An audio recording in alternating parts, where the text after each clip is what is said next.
Sino papahatid? Ikaw, ma'am? Sa kaya hatid, ma'am? POEA mismo?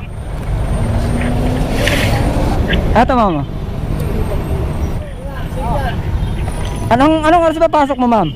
Ay, hindi po. Mag-recruit ng OWA. Anong oras ba schedule mo sa OWA? Wala nga schedule po yun. Hindi ako makapag-schedule eh. Magkano binabayad mo? Hindi po. Hindi, sa motor. Asa mo pa rin hindi po ako. Nag-schedule lang ako para makatipid. Ay, bakit nagmotor ka ngayon? Sabi niya libre. Ah, sabi nila libre. Oo, totoo, libre. Vlogger ka daw. Ma'am, nag-aatid kasi ako ng libre. Yung mga malilate na. Ayun. Ayan, okay na, ma'am. You're welcome, ma'am, you're welcome.